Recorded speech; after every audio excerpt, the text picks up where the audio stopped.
Hey everyone, how's everybody doing today? I wanted to take this opportunity to share a little bit of information about a few different things. A couple weeks ago, I went online and asked on various social media platforms what you wanted to learn about, what you wanted to know more about in regards to counseling, mental health, topics regarding psychology, and a few of you asked to learn a little bit more about personality disorders. And I pulled up a few different graphics to help with explaining what I'm about to talk about. I've got them pulled up here. Let me pull them up a little bit better for you so you can see. There we go. Um, So, personality disorders, I figured I'd share a little bit of information on personality disorders if you're new to counseling, if you're a new therapist, if you're just a client of a therapist or thinking about counseling, or maybe you're struggling with various symptoms and you're wondering, is this more than just what is generally out there? Is this kind of a level higher that's an actual personality disorder? I thought I'd talk a little bit about that and also let you know about our new rebranding.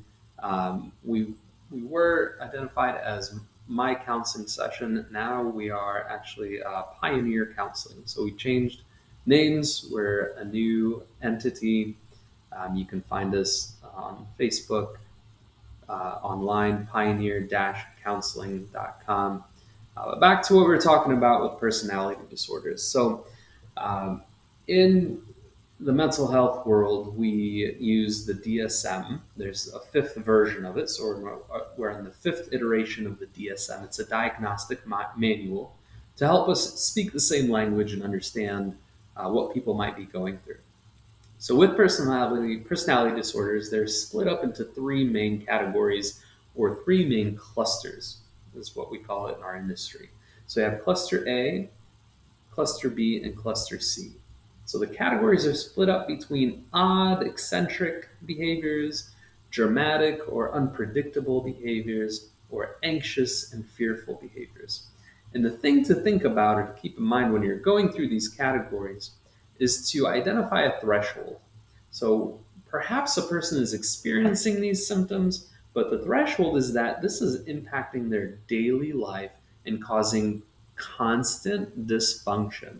It's causing dysfunction in their otherwise normative living or healthy living. So, where in one person these symptoms are just causing a few issues here and there and they can iron them out, for an individual with a personality disorder, it's impacting various domains of their life to a degree where it causes extreme dysfunction. So with cluster A, odd eccentric behavior, you're looking at paranoid personality disorder, you're looking at schizoid personality disorder, you're looking at schizotypal personality disorder. So classic labels in the past, things like sociopath, psychopath, things like that, those aren't really sensitive anymore and they're not very descriptive. They're fairly vague. So we've moved more integrative, more descriptive, identifiable terms. So with cluster B, dramatic, unpredictable behaviors, these include antisocial personality disorders. This isn't antisocial in a sense that they don't like to be around others. This isn't a fear based societal kind of thing.